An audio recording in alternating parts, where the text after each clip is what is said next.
영국 왕실 역사에는 정말 흥미로운 미스터리들이 많죠. 그 중에서도 아마 가장 오래된 것 중 하나가 아닐까 싶은데요.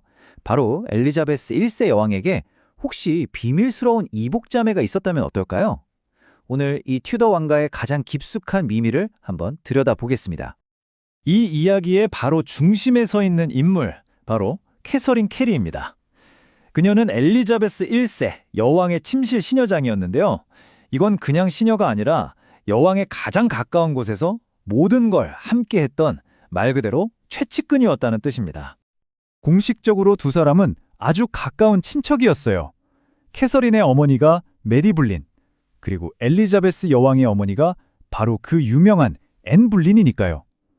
두 어머니가 자매지간이니 캐서린과 엘리자베스는 사촌이었던 거죠. 혈연으로도 가깝고 또 여왕과 신하로서도 아주 끈끈한 사이였습니다. 그런데 말이죠. 역사 속에는 전혀 다른 이야기가 수백 년 동안이나 떠돌고 있습니다. 두 사람이 그냥 사촌 사이가 아니라 사실은 아버지가 같은 이복자매였다는 훨씬 더 충격적인 소문 말이에요. 자, 그럼 이 소문이 어디서부터 시작됐는지 한번 파헤쳐보죠. 그러려면 먼저 공식 기록부터 살펴봐야겠죠? 도대체 캐서린 캐리는 어떤 인물이었을까요? 공식 기록상 캐서린의 부모는 명확합니다. 아버지는 윌리엄 캐리, 어머니는 메리 불린. 아버지가 헨리 8세의 시종이었으니까 캐서린은 태어날 때부터 튜더 왕궁의 핵심 인물 중 한 명이었던 셈이죠. 바로 이 지점에서 모든 의심이 시작됩니다. 캐서린의 어머니 메리 불린이 한때 헨리 8세의 정부였다는 사실. 이 둘의 비밀스러운 관계가 이 모든 논란의 불씨가 된 겁니다. 자, 그럼 헨리 8세가 캐서린의 진짜 아버지라는 주장은 도대체 어디서 나온 걸까요? 어떤 증거들이 있는지 한번 왕의 딸이다라고 주장하는 쪽의 이야기를 들어보죠. 마치 법정처럼 말이에요. 여기서 가장 흥미로운 건 바로 이 시점이에요. 타임라인을 한번 보세요. 메리 불린과 헨리 8세의 관계가 가장 뜨거웠을 것으로 추정되는 시기에 바로 캐서린이 태어났다는 겁니다. 타이밍이 정말 기가 막히죠? 이게 그냥 뜬 소문이 아니라는 증거들도 꽤 있습니다.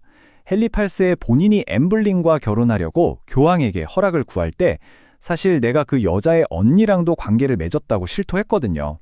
당시 외국 대사의 기록에도 남아있고 심지어 캐서린의 옷벌을 보고 왕의 사생아라고 수군거렸다는 기록도 있어요.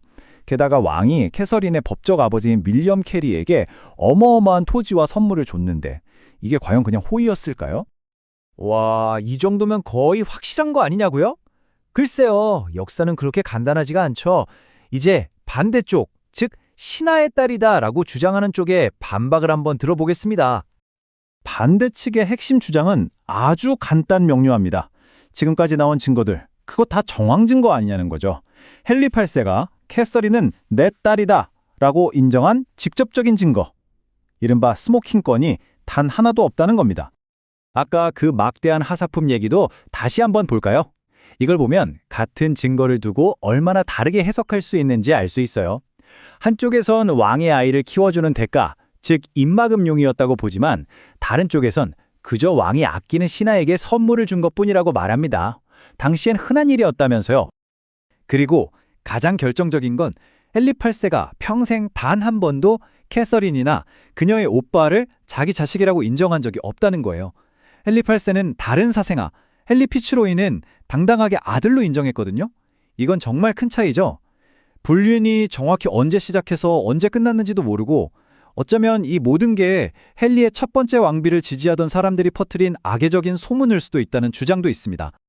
자, 이렇게 증거는 불확실하고 논란만 가득한데 어떻게 이 소문은 수백 년이 지난 지금까지도 마치 사슬처럼 회자되는 걸까요?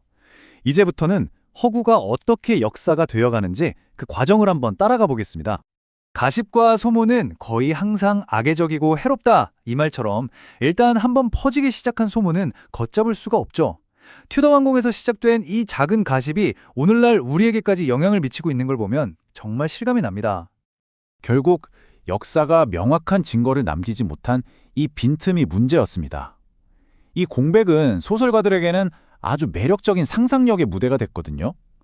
그들은 이 미스터리를 가지고 아주 극적이고 흥미진진한 이야기를 만들어내기 시작했죠. 특히 결정적인 역할을 한 게 바로 필리파 그레고리의 소설 다른 볼린가의 딸이었습니다. 이 책이 전 세계적으로 엄청난 인기를 끌고 또 영화로까지 만들어지면서 역사적인 추측이 수백만 대중의 머릿속에 마치 사실처럼 각인되어 버린 거죠. 자, 그럼 이 모든 이야기의 끝에서 우리는 뭘 믿어야 할까요? 마지막으로 우리가 확실히 아는 것과 그럴듯하지만 증명되지 않은 것을 한번 명확하게 나눠서 정리해 보겠습니다. 이 표를 보시면 한눈에 영리가 되실 거예요. 자, 왼쪽은 누구도 부인할 수 없는 팩트입니다. 헨리 8세가 메리 불린과 불륜 관계였다는 거, 그리고 윌리엄 캐리가 왕에게서 값비싼 선물을 받았다는 것, 또 캐서린이 엘리자베스 여왕의 정말 신임받는 사촌이었다는 것까지는 사실이죠. 하지만 오른쪽을 보세요. 이건 이 사실들을 바탕으로 한 그럴듯하지만 어디까지나 추측의 영역입니다.